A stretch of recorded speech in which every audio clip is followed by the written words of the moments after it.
Welcome to the Fly Culture Podcast, bringing you interviews, reviews and fishing tips. Here's your host, Pete Tygus. Hi everyone, I'm Pete Tygus and this is the Fly Culture Podcast. Many thanks for stopping by. Where I am at the moment, it's cold, it's wet, it's miserable.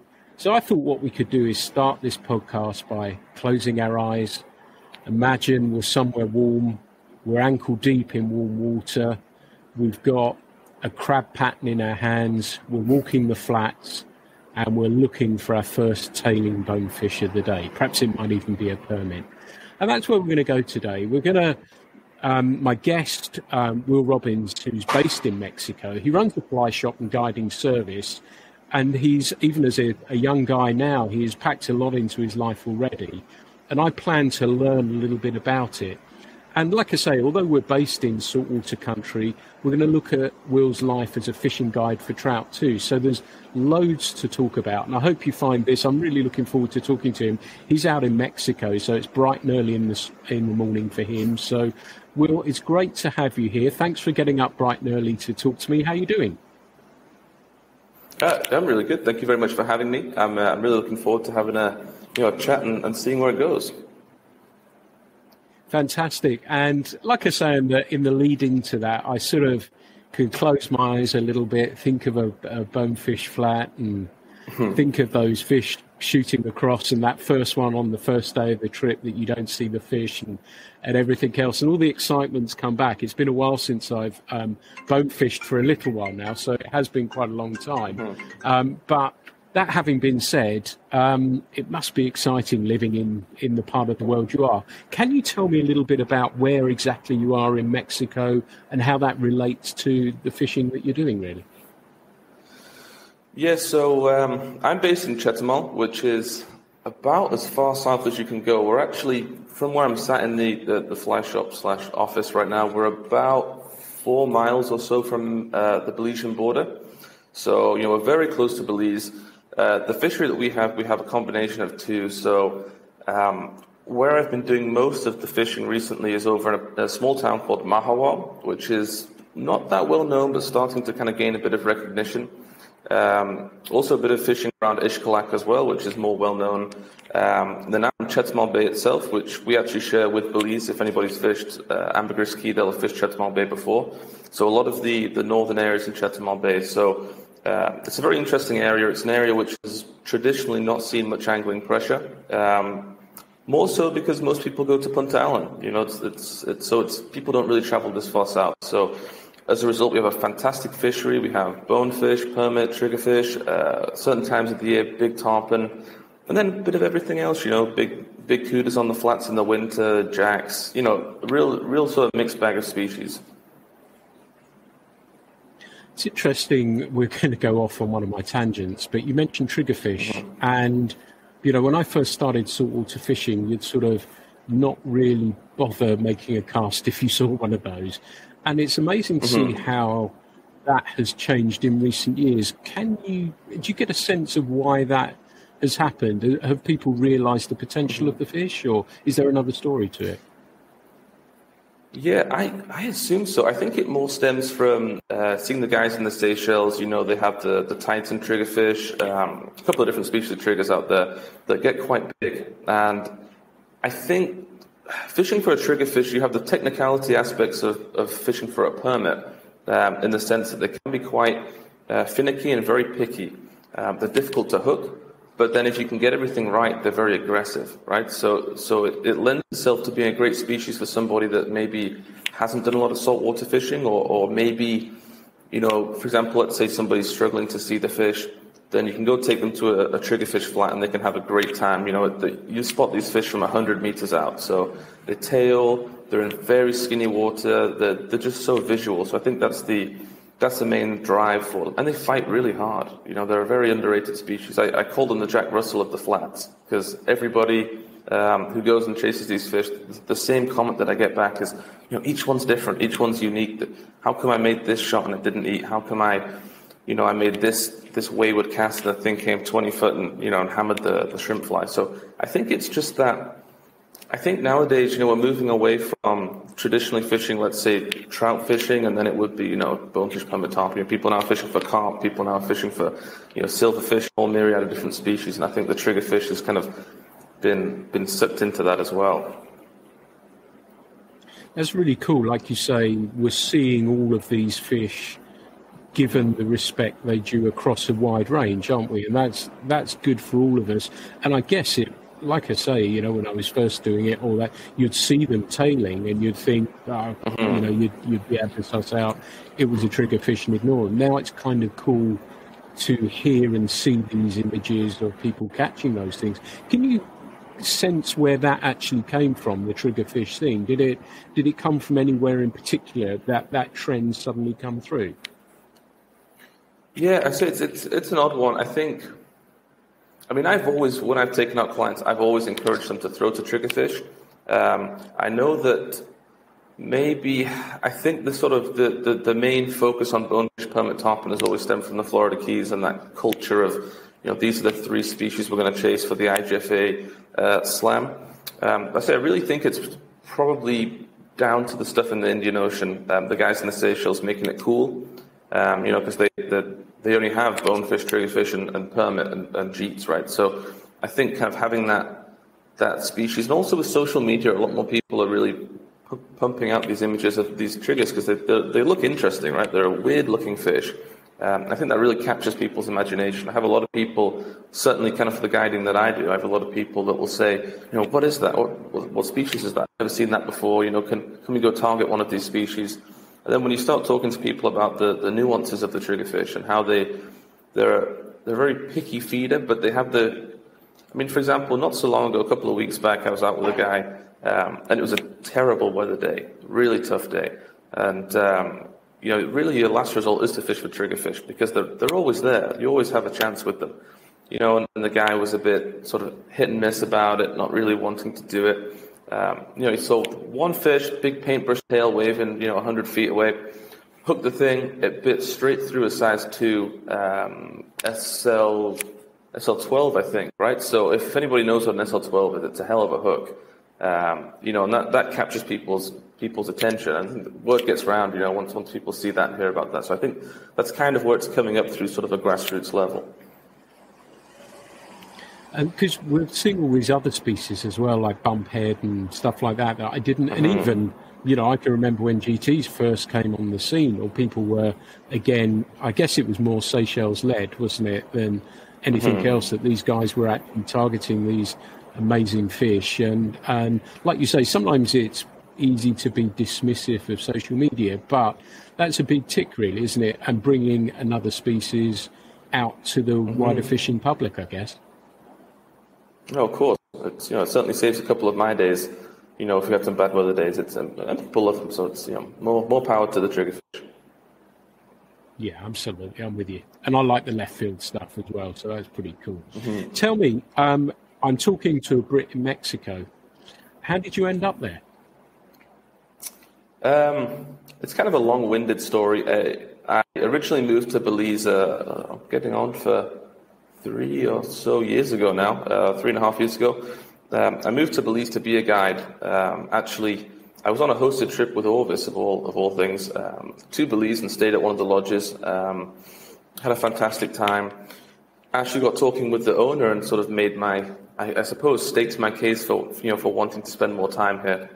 And the owner, a guy called Jim Johnson, really fantastic guy, actually gave me an opportunity to come down and work with him in the off season, help run the lodge and do stuff in the fly shop and kind of, learn a bit more about the intricacies of fishing in Belize. And so I took that opportunity, packed everything up, moved over to Belize, did that for a while, and then kind of how it happens for a couple of people. I met my partner, and she's half Belizean, half Mexican, and then actually was living in Chetumal at the time. So that's what drew me over to Chetumal, and I've been here ever since. So very, very happy with the decision I made. And setting up your business there, was that a conscious decision to, I guess, set up in a slightly less exploited area? Would I be right in saying that? Yeah, it was. I want to say it was a calculated decision. Some of it was a little bit of luck. Some of it was definitely calculated. It was a question of I didn't want to live somewhere super remote. I'd lived on Ambergris Caye for a while, and there's a lot of, whilst the area is very beautiful, there's a lot of difficulties when living in such a remote area. So I wanted to live somewhere that was a little more metropolitan, a little bit more accessible. If I had, let's say, engine issues or issues with the skiff or whatever it would be, I could get that fixed. But at the same time, gave me the best of both worlds. And Chetumal really has that. It's as I always say to people, it's you can be somewhere where there's a pie, right? And all you're doing is taking a small slice of the pie. Or you can kind of move somewhere and create the whole pie yourself, which is the hardest part. Building a fishery in essence. But I was here. It's a funny story actually. So I was fishing over in Mahawal and kind of doing a bit of stuff over there. Didn't really consider Chetumal Bay that much, the South Chetumal Bay. So we came back and my partner said, "Oh, we should take a canoe out. One day, let's go out and have a good time, and go just kind of round in the coastline." So we took the canoe out, we paddled out around 2 miles or so to one of the local islands here. And there's a nice big long sand flat. And we just, anchored up, eating some sandwiches or whatever it was. And I saw a school of about 100 tarpon just come down this flat. And, each fish was around 80 to 120 pounds. Just came down this flat. And we had one little rod, we had a drop shot rod in the boat, right? Like a perch. It was actually a Savage Gear ultralight drop shot rod. So anyway, made a shot with that and a small soft plastic and, a little 2,000 size reel. Hooked up to this 100-pound tarpon, towed us around for, 5-10 minutes. And we stayed there and the fish just kept coming and kept coming. I think we saw probably in 2 hours on the tide change around 500 tarpon. And that was the day where I said, you know what, this is a fishery I'm really gonna work as well. So that was kind of very close, very, very early into moving here. That was sort of what decided for me to do the whole Chetumal Bay, Mahawal, the whole southern Quintana Roo as an offering. And was it challenging setting up? So you've got your location now. What were the challenges of setting up being a Brit in another country? Was that difficult? And how did you go about setting up a business in another country like that and getting people, I guess, to come down and see you as well? Well, this is the second time around I've done it. I did the whole thing in Belize as well prior to moving over here. But I suppose it's wherever you're going to do it, it's very difficult. I'm not saying that to dissuade anybody. If anybody wants to kind of come out and be a saltwater guide, I'd encourage it completely. But it's not easy. Being in Mexico is a big language barrier. So I'm very fortunate that my partner, she speaks fluent Spanish. I now, having spent an awful lot of time and hard work, speak very good Spanish, not fluent, but very close to. So that does help.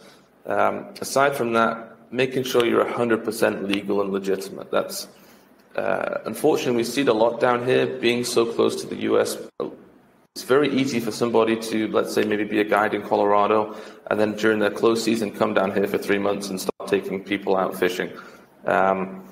And it's a real disservice to the area, to the local guides and the people that are working hard because you're not licensed or regulated. So making sure you do all the paperwork, and it's a process. I'm a year and a half in, and I'm still, regularly going to different, whether it's the tax people or whether it's, wherever it may be, going to different offices to make sure my paperwork is filed in a prompt and timely fashion, to make sure I'm, paid up with, my Social Security or wherever it may be. So that's the tricky stuff, mostly from a language barrier perspective, but, making sure you're 100% legit, because once you are completely legitimate, a lot of the locals will accept you into the sort of angling fraternity as well. But if you're kind of going out there being a bit of a cowboy, it hurts you in the long run. Yeah.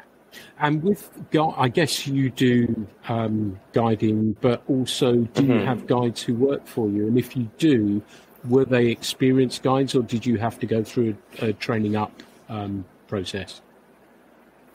So I don't have anybody that strictly works for me at the minute. I'm actually training somebody at the minute to guide for me. It's a tricky one here because there isn't any angling culture, which is kind of bizarre. You know, you have the amazing fishery to the north, you have kind of the Sayan Khan biosphere and Punta Allen and up to Cozumel, but down here that hasn't really translated. So a lot of the locals are still either out there throwing, hand lines and fishing for snapper or whatever it may be. Which everything is catch, kill, we're going to have it for dinner. So trying to change people's perspectives and maybe try and train somebody to, chase a species like a bonefish that has no real food value. Kind of realize that, yes, we're putting in the hard graft to understand this, but it's beneficial in the long run to protect the fishery and, obviously you'll earn money from that. It's a little bit of a difficult task, but I have a couple of people, one that's showing some real promise, who hopefully a year or two's time will be probably there or thereabouts. But mostly it's just me at the minute. There is another guide who lives down here who I do have some interactions with, either passing clients along to myself or I pass clients along to him or however that may work. It's a tricky one. It's I said my biggest issue is I absolutely love what I do, and I really want.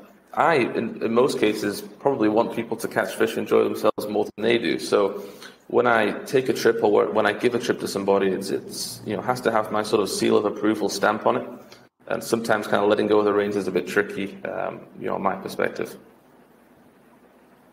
I know that well as a former guide as well, that I know I mention this a lot, but it is difficult when someone's going out to represent you. Mm-hmm. And I know I worked for a couple out on a saltwater trip, I won't say where, and the guide was really late. And I said to him on the first day, I said, look, and I knew them, I'd guided them for trout for a long time, and this was their first trip. And I said, the only thing you have to be careful with is time. I said, if you turn up late, they're going to not like it a great deal. And lo and behold, he's late. So I got on the back of a motorbike and found him where he kept his boat and went down. I said, look, this is a big deal. You need to get up. Yeah, I'm on it. And that's the difficult thing sometimes, isn't it? When you're, like you say, not holding the reins. And there's reputational risk there as well to you, isn't there? Yeah, but that's, as you say, that's the tricky thing. And unfortunately, we live in certainly down here, an area which is famous for its mañana time. And at 9 o'clock to myself or to a fellow client might be sort of 9:45 to a local. So it's I can empathize and sympathize with locals, but it's ultimately. Yes, we are going fishing, but I'm as professional, maybe sometimes a little bit too professional and take it a bit too seriously. But professionalism is key. Being there, if it's 9 a.m. is the trip, be there at 8:30. And I think that's a little bit. Thankfully, if you go to all these lodges like up in Sayan Khan and places, they have that down to a T. The guides really know what's going on, but. The more independent operations, sometimes you could be waiting at the dock a little longer than expected. Yeah. Mañana's kind of cool to be. I wish I could be that way, but sadly I'm not. Tell me your typical sort of day. It's early in the morning there. How does the day sort of shape itself? When do things? Because being a guide, there's a lot that goes on in the background, isn't there? And getting the lunch ready, everything else. Can you talk me through really what a day of a bonefish or permit guide is like, and where it starts and where it finishes? Yeah, it depends on the setting. So either I'd be doing the skiff trips or I'd be doing the wade trips, but essentially it's kind of the same. So. For example, if I'd be doing a day in the skiff, then it's making sure I'm probably going to be up at 5 a.m., something around that time. Our charters are a little bit later, so we probably don't leave. All depends on the tides, but we probably won't leave until around 8. So I'll make sure that the boat's in an hour before the charter's going to begin. The night before, I'll have already prepped the rods and all the drinks and everything. Pick up the lunch in the morning we have a really nice local bakers here that does a fantastic lunch. So pick up the lunch and make sure everything's ready to go at least an hour before the charter's good to go, in case there's engine issues or, whatever it may be, before picking up the clients. If I was doing a away trip, it's a similar sort of thing. I make sure everything's good to go in the truck, and then I drive. It's about an hour and 20 or something over to Mahawal, so head over there. But either way, I always aim to be ready for the charter or guide trip around 45 to half an hour before to avoid any issues. And then normally we'll sit down. I'll sit down with the client, have a little bit of breakfast, and kind of understand what their expectation is. As for example, in this case, I mentioned bonefish and permit. So it's really about knowing the tides. So the main thing, kind of from my perspective as a guide, I'm looking for water movement, which is key. Here we don't have a huge difference in tides. That could be as little as 6 inches to a foot, but just that little bit of water movement makes a huge difference. I'm also looking for structure on the flat. So if we were going to fish, let's say, bonefish, they're not a huge fan of a rocky, corally bottom. So, I'd kind of plan my day accordingly, knowing that, if we're going to look for permit, we're going to need to be on the highest point of the tide to physically have the fish fit on the flat. We're going to be looking in these areas and sort of plan the day accordingly, so that the last thing I want to do is take somebody on a boat ride or, on a car drive where, we fish one flat for half an hour and then drive another half an hour or so it's kind of having that pre-thought out plan in your head. Having a plan A, let's say we would chase the permit on the high tide and then kind of move on to the sand flats and chase the bonefish as the tide starts to come through and lull out a little bit. But really having a plan A, then a B and a C is the key. So it really depends on the weather conditions and kind of what we're doing. But the key is to look for water movement. The key is to understand the bottom structure you're fishing on, how that correlates to the species that you want to target.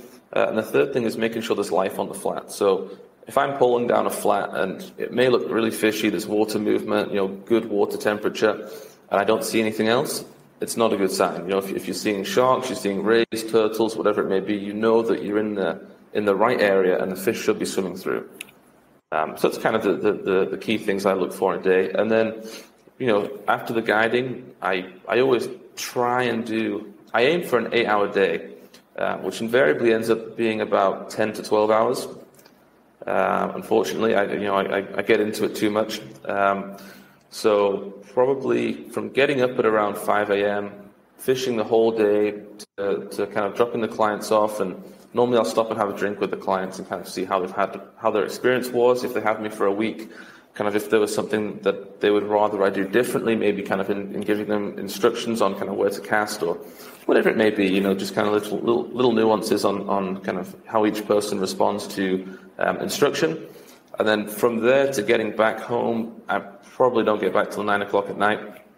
I put, another 2 or 3 hours of prepping gear for the next day. That's pretty full on. It's not as glamorous. That's why I wanted to ask that question, because it's not sort of, as you say, turn up, walk the flat, there's a bonefish, casted it, well done.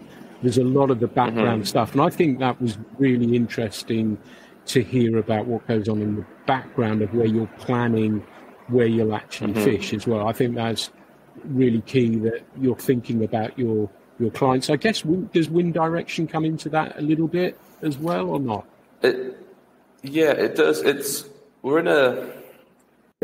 made more difficult. In truth, it shouldn't be as difficult to kind of understand how water movement kind of goes about. And wind plays a huge factor. Let's say, for example, if you have, let's say you have a low tide or an outgoing tide, but the wind is blowing directly into the tide, then what's going to happen is, if it's a strong wind, that wind's going to actually hold water onto the flat. So you might have, let's say you're fishing for tailing bonefish and low tides at 11:30. But the wind is actually holding water onto the flat, which can prolong your fishing of that area for an hour, 2 hours even. It may even stop the low tide even occurring. So there's a lot of those little factors. If you have, let's say you have an outgoing tide and the wind is going with the tide, then your predicted low tide might be 11:30, but it could actually be, 10:45. So it's kind of just understanding that. And unfortunately, kind of being where I am, we have all the fancy, like the Simrad unit, the GPS, and all these other things which have the tide charts and kind of tide movement all, already input into the system. But unfortunately, for some reason, Mexico and Belize in these areas don't have the technology to use that. So it's a lot of guesswork, and sometimes we get it wrong, but a lot of the time we get a lot, pretty much spot on. If you were going for a charter, let's say in the US and the Keys or Louisiana, they have all that information on the GPS, and it'll tell you kind of winds coming at, from the east, tides up going here. This is, you're going to have a low tide of 10:45, and it might be prolonged to 11:30. So we have a little bit more guesswork and sort of understanding water movement a little bit more, which can be a good and a bad thing. Yeah. Tell me, as a guide, is there something you prefer more so? I know you're a registered charter captain in Belize and Mexico, but do you have a favorite? Is it walking the flats, or is it poling the flats? What do you prefer as a guide and enjoy the most? Good question. I love both. Don't get me wrong. Both. I love doing both. For me, there's a real. It's hard to describe. There's a real connection between kind of having the guide on the back of the boat, poling the boat, and having the client up front in the bow. There's sort of when you get it right, there's a real synergy there. It's such a team game. And when I grew up and I'm watching these videos of these guides in the Florida Keys, on the back of the platform, and can you see those beautiful low light photos where you kind of have the silhouette of the guide and the push pull, and that sort of really sticks in my mind as true saltwater guiding. And I think, as much as I love the wade fishing, it can be as simple as, if everything goes right, we can pull up to a flat, park the truck, hop out, tail straight away. We jump in the water and, wade over there and make shots and so on and so forth. But with the skiff stuff, there's so much more pre-trip preparation that goes into it. There's so much more. I think there's a lot more difficulty. There's a higher level of difficulty that goes along with that, which, I chase permit for a living, right? So kind of the difficulty and the frustration sort of is part of it, and I kind of enjoy that in maybe in a sadistic way. But certainly there's something about getting up early, back in the boat off the trailer, having clients on there, have kind of the music playing, we roll out to the flats, and I like it. I like being out there, being out on the boat, floating around, kind of that the way, sort of using that push pull to direct the boat down a flat, maneuvering through different obstacles and kind of getting the shots. I think that's really, for me, the pinnacle and the thing I truly love. I like the sound of that. And the guide in me thinks, well, the boat's a great option to have if the fishing sucks as well, that you can move more easily and more quickly, I guess. But having poled a boat, not in, I've only done it a few times, but it's fantastic fun. And the vantage point you have of being up high, I just absolutely loved it. I thought it was fabulous fun. You talked about permit, and I guess part of that as well, because you're probably, not always, but probably dealing with experienced anglers. How does that go with managing expectations? And like you said, almost a sadistic streak about such a fickle, difficult fish. How do you manage that day if it's, you've had some shots, the fish aren't biting? How do you engineer that day into a positive? Will it be that you go for triggers or say, look, they're not on it today, we're going to go look at some bones? How do you manage a day like that? It's a difficult one. I mean, expectations are probably the hardest part of the game.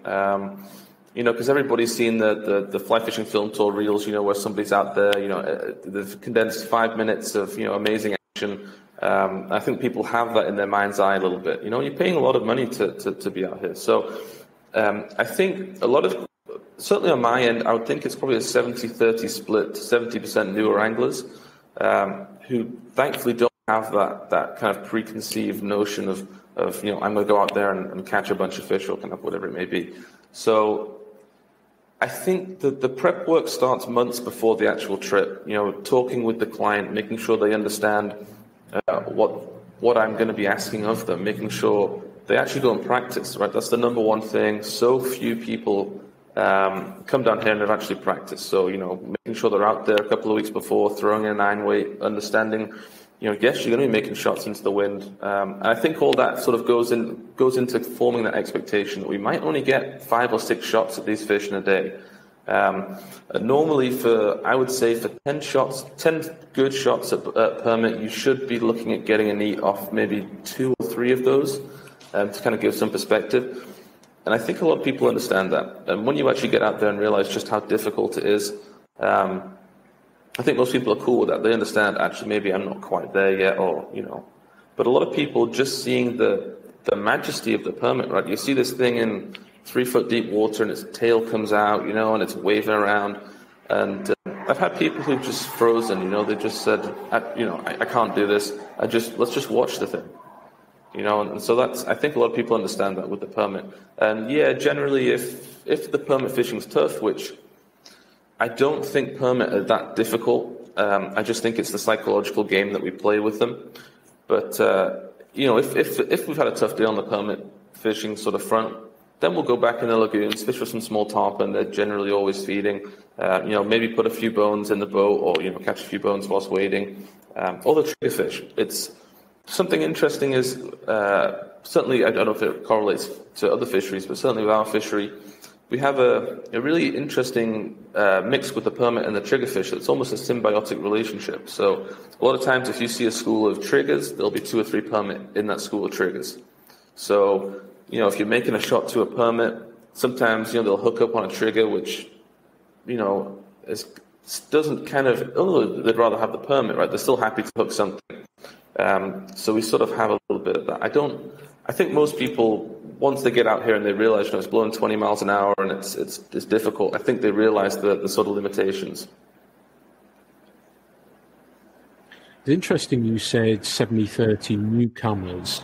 And, there may well be people listening to this who are thinking, actually, I quite fancy a go and visiting somewhere a little bit different. What advice would you give? And I know you've given a little bit or hinted a little bit of advice early on about practicing casting, but what advice would you give somebody thinking about embarking on their first saltwater trip? Well, firstly, do the research. So, make sure that the trip that you want to book is right for you. For somebody it's their first time, I would caution against, going out on one of these trips where, kind of maybe, to use Belize as an example, you might go out on a trip where the guide doesn't have a lot of the gear, which can be a little bit tricky. So, you don't want to invest in all that saltwater equipment before you go. Making sure that you have a bit of a rapport with the guide. There's no, you're not kind of hiring somebody straight away. So have conversations with the guide to understand kind of, what the guiding style of the person is. I'm a very relaxed, calm person. I'm not a shouty person. Right? Some of the guys might be a little bit more, let's say, aggressive, because they want you to make that shot, and they want that photo. So make sure you book the right guide, because being comfortable out there is the number one thing. If you're not comfortable, you're not going to have a good day. Aside from that, practicing, that's, as I already mentioned, so few people do it, but it makes an incredible difference. Just being able to, for example, for us, we're only making shots in that 40 to 60 foot range, which isn't a long shot. That's 40 foot of fly line plus a leader. If you can do that, you can catch anything that swims quite comfortably. So making sure you're comfortable in that sense. And aside from that, as a beginner, it's just kind of not having that expectation level, I suppose. It's everything is much easier when you're open to new opportunities. So whether it's we see that triggerfish, let's make a shot to the triggerfish, or maybe you really want to catch that permit and we only see 2. Don't be worried about it. Don't be worried about not making the shot and the guide maybe get annoyed or kind of whatever it may be. Ultimately you're there to have fun, so just enjoy it. Have a sort of an open mind and really sort of just see what comes. I think what you say about is sensing your guide's a really important thing. And, I remember one of the first original books behind me somewhere, the Bonefish book, that it talked about the Florida guides, and I'm sure it's not the case now. But I was petrified to go bone fishing for years because I thought I'd be screamed at and asked to drop and give them 20 if I missed a fish. So it frightened me for years. And like you say, the management, and even from my perspective, if I'm a punter, as it were, I'll get on the boat and I say, look, we just want to have a good time. It's not about numbers. You're going to get your tip. And don't worry about it. I just want to have, and, I've fished with some truly wonderful Bonefish and Permit and Tarpon guides that have done an amazing job. And I think, like you say, that fit is really important. The practice thing, and I took some guys down to Belize, I think it was, and there was a chap I met beforehand, and he was practicing the whole time, and he just set out mats, table mats, and then had a weighted fly on, which I think is really important, isn't it? Because it's easy to practice with an unweighted fly or a bit of fluff. But he had a big Dell's Merkin or something like that on, I can't remember what it was, and was casting that so that when he was on the flat, it wasn't unfamiliar casting. And it's silly little things that make a huge difference. The other thing I say is about sunglasses as well. I don't know if you feel the same about that. Invest in sunglasses so you can see the blooming fish. Oh, completely. It's so many times. I mean, for example, I've had so many clients that have come down and fished with me and had, the airport style, $12 shades, to kind of go out there and as an afterthought. And it drives me insane. So, I bought 3 or 4 pairs of Costas for people. If you're coming down here and you don't, it's a big investment, however, 200, whatever it is in pounds, to buy a pair of Costas. So I have them here for people anyway. But if you can, and you definitely, you have the money free, spend less on the rod, spend less on the reel. Please buy a pair of decent Costas or Smiths or, Maui Chimps, whatever it is. Because as you say, if you can't see them, you may as well be at home on the sofa. Yeah. Good point. That brings me on nicely because obviously you've got a shop there and outfitters. And was that sort of a conscious decision from the start to actually have that? And I guess as a guide, you've got stuff for people should they need to stock up on, be it lines, be it reels, a rod or flies and stuff like that. Was that a route you were sure you wanted to go down really from the off? Yes. More originally, it was from the perspective of trying to generate more traffic and turn that into more guided trips. I think Mexico traditionally has not been a place where you've had an outfitter as such. It's mostly been lodges, and a lot of people have a lot of reservation about booking an independent guide. It's for some reason I don't actually know why, but for some reason there's this perception that Mexico's a little bit dangerous or it can be a little bit unsafe. So a lot of people go straight to the lodge, because it's pick up at the airport, transfer, what you're getting. But kind of booking independent guide is a little bit more maybe putting somebody outside their comfort zone. So certainly the idea or the ethos behind it was to have a center where people can either come if they're in the area or give us a call. We can give you a full service, whether it's you just want to know more about the area. We get an awful lot of DIY people that come down here. So everybody needs flies. Everybody needs tackle at some point or another. We get a lot of people who come down for 2-3 months, even staying for a long time. A lot of American citizens who come down here. So they invariably break rods or break lines or whatever it may be. So kind of that was my decision process behind that, was to make it a little bit less, make it more friendly, I suppose. Instead of kind of looking to book one guy, you're booking through an outfit as an umbrella almost, so that it kind of makes it more comfortable and easy to book. I think it's sort of my sort of mindset behind it. I'm not sure if that kind of really worked as I envisaged. I guess from a side perspective, the sort of little boy in me always wanted to run a fishing tackle store and play with the shiny stuff. So that was kind of the second mindset. We've had the store now for a while. It's unfortunately with the COVID, it's made things a little bit difficult. We're pretty much totally online right now. It's too much of a hassle to open it and have people come in and do all that sort of stuff. So hopefully it should kind of really kick off when things open back up. But that was definitely my mindset from sort of my perspective. Yeah. Well, I wish you the very best of luck with that. And thank you. Tell me something about tackle and being a rod fan myself. Do you have what's your Hall of Fame saltwater flats rod? Yeesh. Probably the Hall of Fame rod is a rod I don't actually own, which would be the Loomis Crosscurrent, the GLX, the classic kind of absolute cannon of a flats rod. I think anybody that's kind of spent time, certainly in the US, fish on any of the guides' boats, they've definitely thrown one. Those rods are just absolute cannons. So I think that's sort of in my mind's eye always one of those that really sort of stands out. For me right now, the rod I'm using is a Thomas & Thomas Exocet. So that's, I think, TNT's kind of like flagship model. I've had these, we've got, I'm trying to look at it, they're all over there. I think there's like 6 of them I've got, something spooled up over there. So I have them for client use. So, you know, I like to, I use nice rods for clients. I think it's certainly from a TNT perspective, and those rods, they perform fantastically.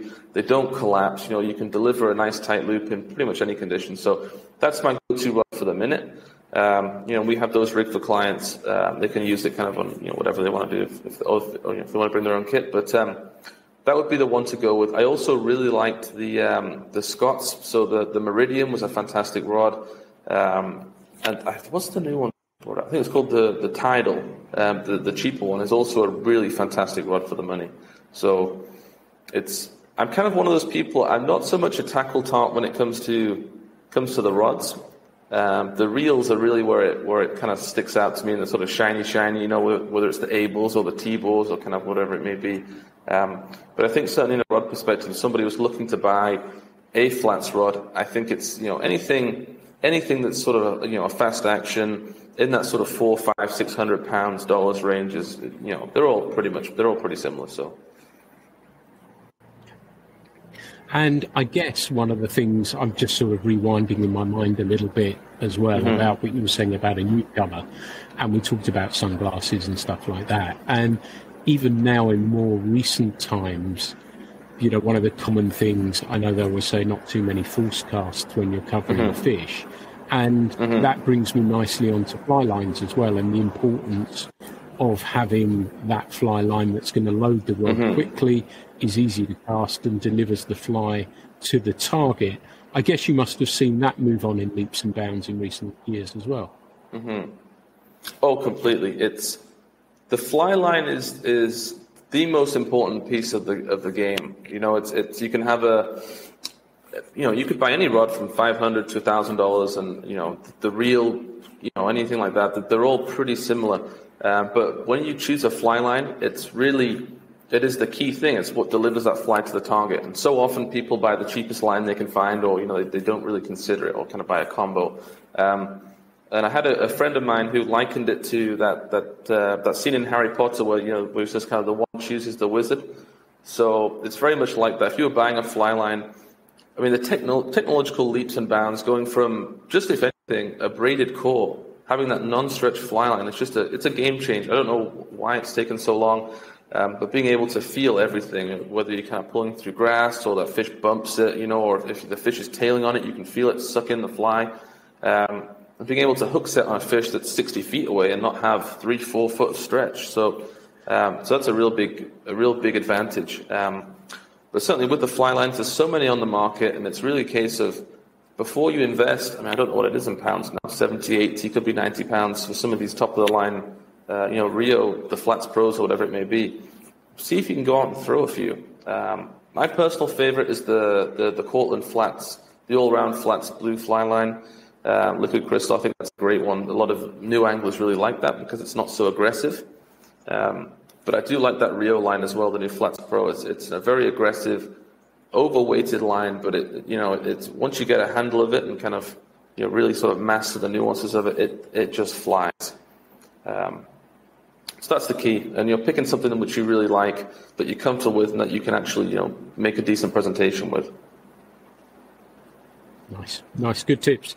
It's interesting we're talking about tackle, and having done some research on your fishing history, and we're going to rewind just a little bit. I guess you're part of the Farlow's alumni, and what I've had so far on the podcast, I'm thinking about it, Andy Buckley, Nick Hart, Hector Rodriguez, and now yourself, and you worked there, and it's an extraordinary story that I guess your first job was working in Farlows, but the amazing story about this, or the amazing part of it, was that you commuted from Hull all the way to Farlows. Yeah. How did that happen? And you were really young. Were you 14, 15 or something? Yeah, I actually started when I was 14, so I started, I think, about two or 3 months before my 15th birthday. And initially it was a summer job. So we had a mutual friend that lived in, a friend of mine who lived in London, and I could stay with him, right, for a couple of weeks. So I thought, Farlows is advertising this summer job position. And my mum who's actually in London at the time, kind of with her own work and whatnot. She popped in, had an impromptu chat with a guy there called Charles. He said, "Send the kid in. Let's kind of see kind of what he's made of." I don't think Charles realized how young I was at the time. Sent me in, and I sat down at the interview and got the job then and there. And I started the next day. And it was initially supposed to be, I think, a 2 or 3 month role through the summer, which then turned into every weekend, every bank holiday, every summer holiday, school holiday, whatever it would be. So for the next 3 years, pretty much all of my free time was taken up working at Farlows, and as you say, commuting from Hull, which is no mean feat. Be getting up at 4:35 on a Saturday. Taking the train was about 3.5 hours, depending on kind of the stops and whatnot. And did that 7-hour round commute every weekend. It's really impressive, and I guess even at that age, you knew that you would be working in fishing, I guess. Mm-hmm. Yeah, I had that from probably, I think, 10, 12 years old, watching the original World Angling videos, out in the Keys and seeing these guys, kind of understanding that you could make a living being a saltwater guide was always in my mind's eye. So I think what got me through that pretty tough graft at Farlows was knowing that I treated it like it was my university. So, every minute that I could spend there and learn from some of these fantastic individuals like Brian Fertel, Charles Duvenage, Andy Buckley, fantastic angler, fantastic angling mind. Many of these other people that came through the doors was a real treat, a real experience. Yeah, it must have been amazing. And I guess you learnt a lot about destinations just purely by osmosis from people who were coming into the store and stuff like that. And then you went to the Blue Bonefish fly shop.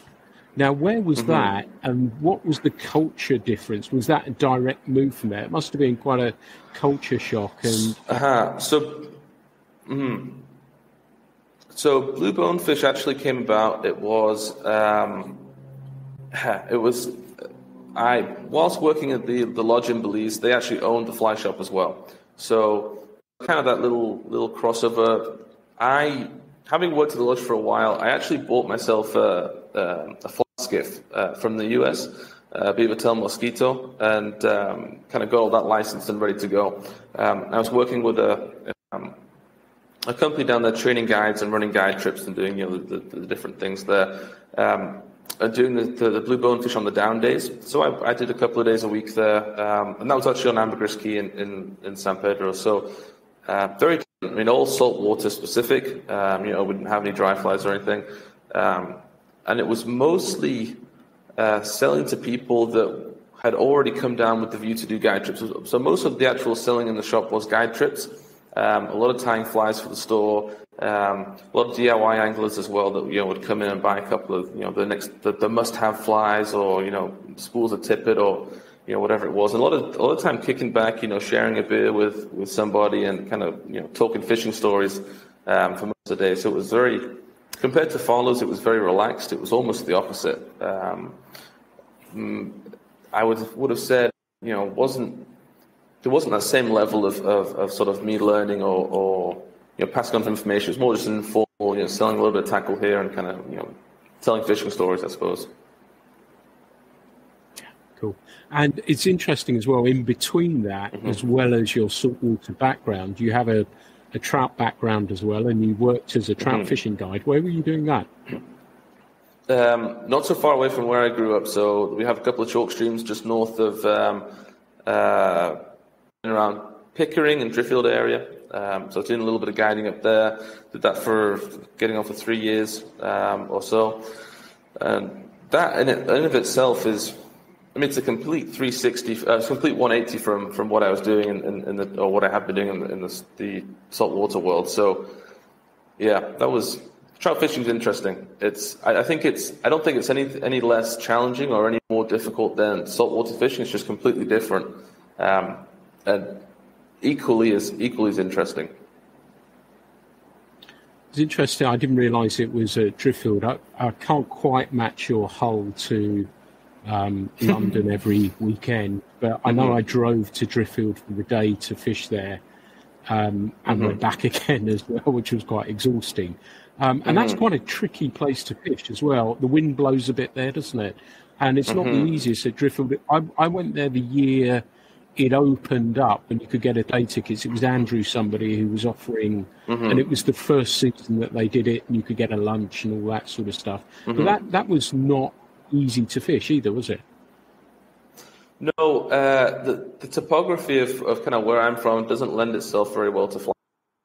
It's very flat. We don't have a lot of tree cover or anything like that. So if you get a wind, it just blows. It really blows hard. So that was the biggest trouble up there. Purely was just dealing with the wind, especially when you're throwing a 3-weight, or 4-weight. It's not easy. But on the flip side, we had great terrestrial fishing. So things like little beetles and hawthorns and stuff. That was really interesting as well. That kind of gave it a whole different dimension. Yeah. And do you get to fish for trout still, or have they given what you have in your backyard? Do you look at trout in a different way now than you used to? Yeah. No. I can't actually remember the last time I caught a trout. I think probably 3 years ago now. I don't actually remember. But no, I think it depends. It depends how you look at it.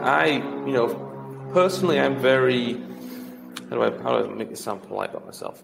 I take things quite to the extreme, so I can be very anal about how I do something. Like if I'm fishing, personally, if I want to go fish bonefish, for example, I want to fish a bonefish that's in the shallowest water possible, tailing hard, super selective and very difficult. And I want to make it as difficult as possible for myself. And it's the same with the trout fishing. If I'm going to go fish on a chalk stream, I want to fish, a 2-weight with a long leader, 14, 15-foot leader. I want to fish super light tippet and, micro dries or sight nymph or whatever it may be. So in that perspective, I see them both on the same level. I really don't see much of a difference.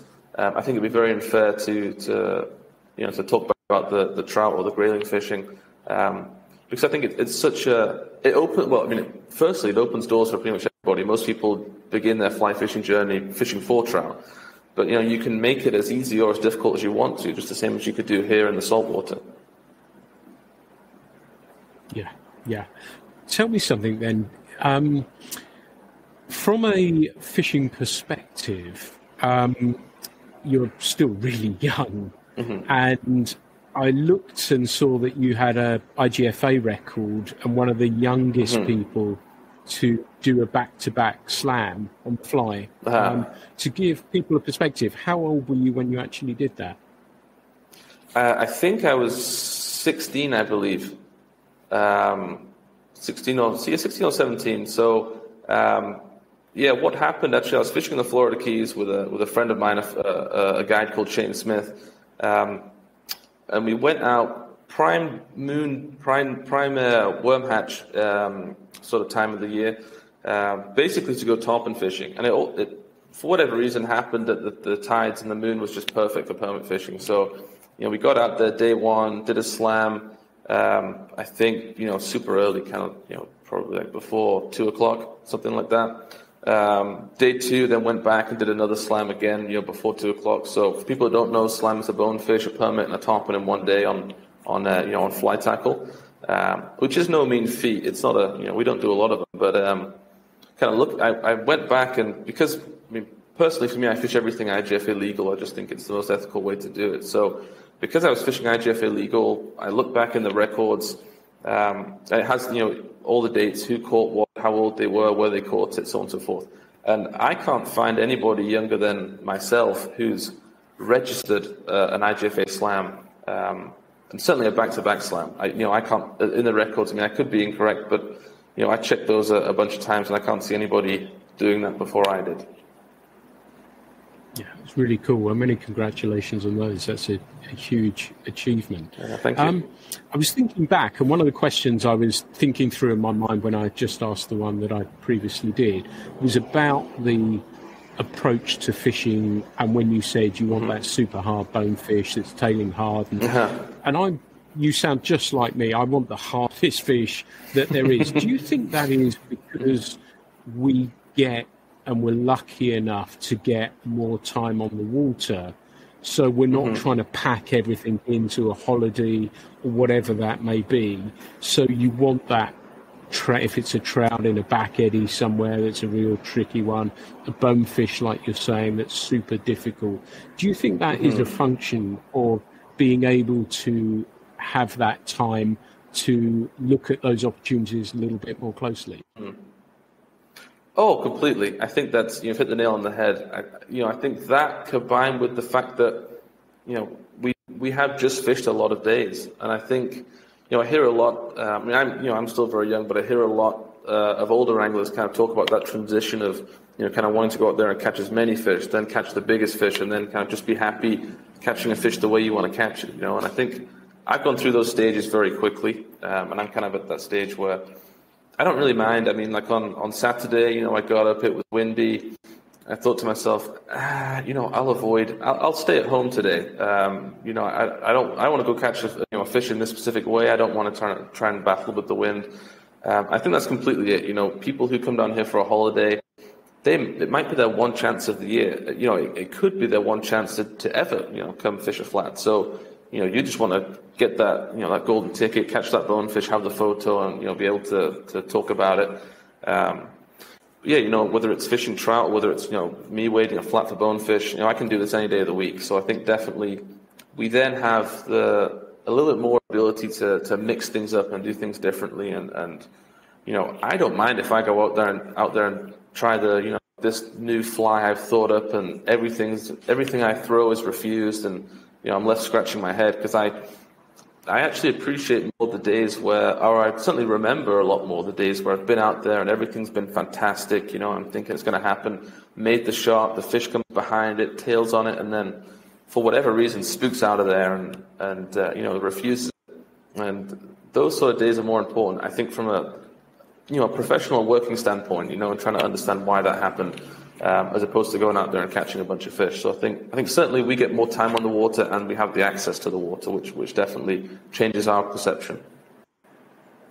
Yeah, and I think those things, like you say, those tougher days make you a better guide as a result of it as well, because you can see and feel patterns emerging. I don't know if you get a sense of a situation, you think it's not happening here, and you call that change. And that comes, I guess, as well with experience, doesn't it? That you can call that, and I'll say, right, that's it, we're going to move somewhere else, we're going to jump in the truck, we'll go somewhere else.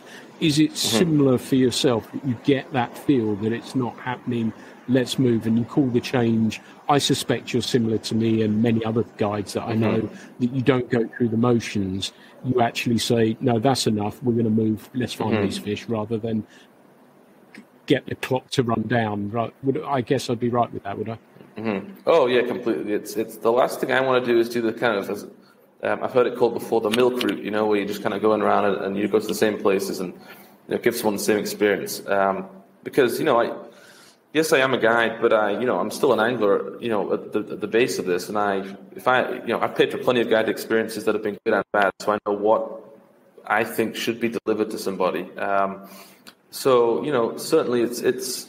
I don't know whether the more time you spend on the water, whether there's sort of a sixth sense that develops, like you were talking about, and you just can feel maybe, these fish are switched off, or, for whatever reason, it's just not going to happen. So, certainly I've had days where, I've been all the way up in an area called Pulticub, which is, half an hour, 40 minutes north, fishing for permit, and it's just not happening. Maybe the water temperature's not quite there, or the tide is a little bit off, whatever it may be. And I've said, right, guys, we're going to make a conscious decision. We're going to go to Ishkalak. We'll get in the truck and we're going to drive an hour and 20 minutes. And make that. You're rolling the dice. It could be terrible, and you could have wasted someone's hour and 20, or it could be the best decision of the day. And I want to go as far away from where we are, fish completely different water, different tides. And some people grumble about it, but that's kind of where the other side of guiding comes in. That's very much, being able to keep a conversation and keep interest, and kind of the client relationship that you're developing throughout the day kind of comes in. But, I've had days where, as I say, I've gone all the way down to Ishkalak, and the fishing's just been a complete 180 flip. We've just, hit a bunch of schools of bonefish, caught a number of fish. I had one day, this was back in August, I was fishing with a good friend of mine, not actually guiding, but, similar situation. We were fishing up north.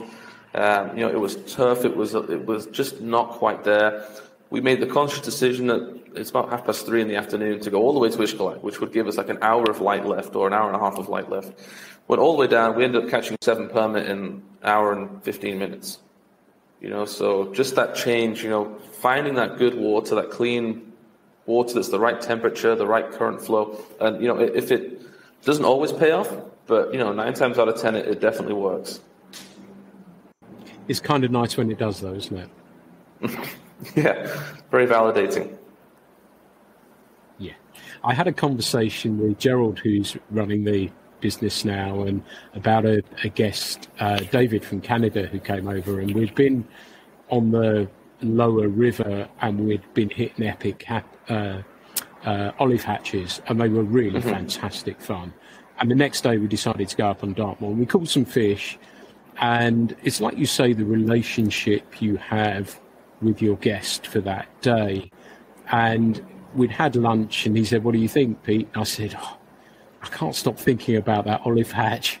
And so we jumped in the truck and we caught it almost to the minute perfectly, that the fish were popping on the olives. And they don't always happen, those moments, but they're wonderful. And we just hit the right spot at the right time. And those moments are really, really special ones to enjoy. But talking about Mexico, and you've mentioned the word lockdown, how are things looking for you? Are you able to get out fishing yourself? Are you able to take people out right now? Yeah, I'm good. I mean, down here, the biggest advantage I have is that we're pretty remote. So there's Chetumal itself. This is the biggest city down here. We have Felipe Carrillo Puerto, which is about 2-3 hours to the north. And aside from that, it's just one highway and little kind of mine villages and different stuff. So we have few people that are going to come all the way down from, say, Cancun or Tulum and come down to Chetumal. So the actual numbers of coronavirus here have been very low. Next to I don't know anybody that's had COVID. It's been next to zero. So not that it's not here, but we haven't had obviously the same impact as it's been in the UK. Now, be that as it may, I've still had to take all the COVID precautions. So, every client I've taken out, everything's been sanitized, following the guidelines, wearing masks and all that different stuff. But Mexico's been a little bit more relaxed on the sort of COVID rules a little bit. I think purely because we haven't had that same spread. So like with the store, we've had to close the store to walk-ins, purely because it's the protocol and putting all that in place is just too much of a hassle, for someone who's maybe going to come in and buy 3 or 4 flies. So I'd rather just kind of open it up for online and have, deliver and like that. But from a guiding perspective, it's been very safe. A lot of people before traveling will get a COVID check anyway. I know the US just passed a law saying that people entering the US have to have a COVID check. So a lot of people will do the COVID check prior and, when leaving Mexico. So I have that kind of assurance from clients that they're COVID-free, and it's allowed us to operate pretty much as we would do prior to COVID. So thankfully we've not had that issue. The biggest concern I've had, or the biggest issue I've had, is just cancellations, purely and simply to do with COVID. A lot of clients in the UK who just cannot leave, or Europe, or like for example, I had some clients coming down, scheduled to come down in a couple of weeks from Canada, and all of a sudden Canada's closed its borders, and they've pushed back. So it's that not knowing that's been more of a tricky aspect. Well, I hope those things change when the world opens up a little bit more too. I guess you get from where you are, I'm looking at it obviously from a UK perspective, but I guess your client base comes from just about everywhere, don't they? Yeah, everywhere. I mean, the great part about being in the Caribbean is it's so accessible from anywhere. You can be Canada. It's about 4 or 5 hours. A lot of people from the US, mostly just being the biggest, most populous area. US and Canada, and then probably I would say the UK is probably third biggest, and Ireland as well. Surprisingly, a lot of Irish people that come across. So not so many Europeans. Prior to this, when we had the cruise ships running, there were a lot of Europeans that would come across. But as you say, pretty much anywhere. I could be one day guiding somebody from Canada, the next day from Italy, the next day from Sweden. It's really just a roll of the dice. But not that many Mexicans. Not so many. There's just, as I say, there's not that sort of fishing culture here, unfortunately. Right, interesting. Do you feel Mexico's home now? I think so. I think it's definitely feels a lot more like home than in the UK. Certainly, kind of from the last couple of years, and kind of everything that's gone down over there. I find myself speaking more Spanish than English these days, which potentially kind of swings it in one way or the other. My partner, her family all here, so I have that sort of family unit that's very close, which makes things a lot easier as well. It's an easier transition. And I think the amount of hours and blood and sweat and tears that you put into running an operation like this and bettering yourself and learning and all that sort of side of things really lends itself to making you feel very comfortable here. So I definitely would say this will be my permanent home for quite a few years to come. Well, you have nothing but my utmost respect and admiration for what you're doing. It must be quite a Herculean task, and I wish you every success with that. We're going to start winding things down. We've spoken for well over an hour now, and if people want to get hold of you, how do they do so? The best way is either you can go onto our Facebook page, which I get those instantly, so that's Flyfish Costa Maya. Apart from that, well, that has a lot of contact details on anyway, or drop me an email to info@flyfishcm, as in Chetumal, cm.com, and that comes straight through to me as well. So that's probably the easiest ways to get me, or the website itself, which is flyfishcm.com. Fantastic. And are you able to put packages together for people with it and sort them accommodation? Are you able to help with that aspect of it as well? Yeah, of course. So we have options for all different price points. So whether you wanted to stay in something budget, and kind of really fish hard for a week, or something more luxurious, we have a number of different options to really sort of fit any budget.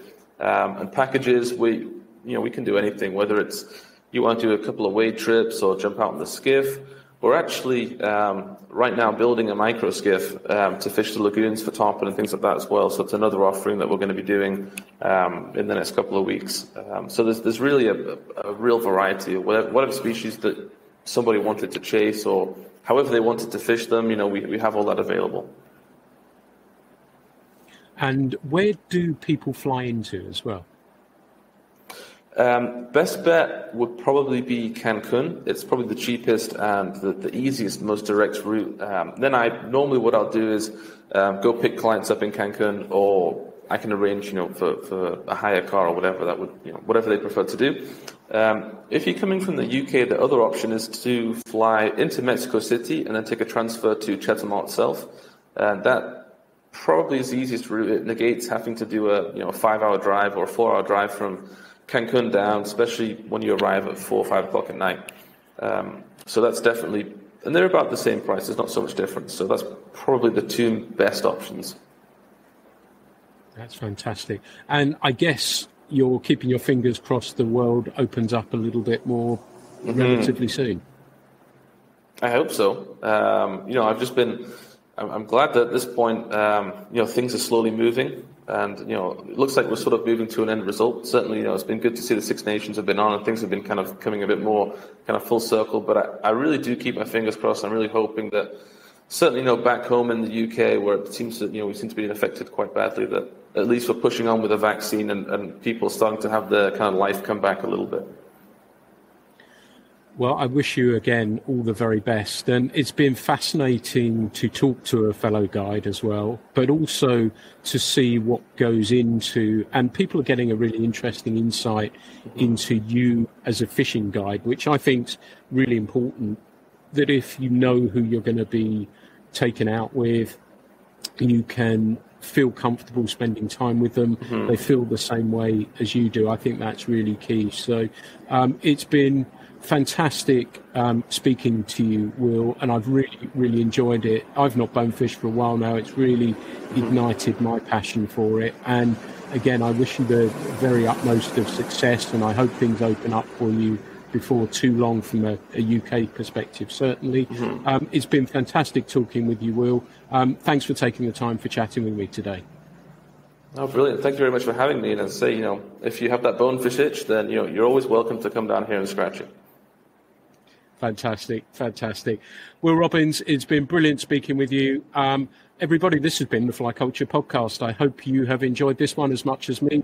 As ever, there are plenty more planned as well. This has been a fascinating insight into somebody's passion for an area, somebody's passion for their job, sometimes somebody's passion for their fishing as well. So, yeah, I hope you've enjoyed that. You can empathize with that too. And thank you for listening to the Fly Culture Podcast. Thanks very much indeed.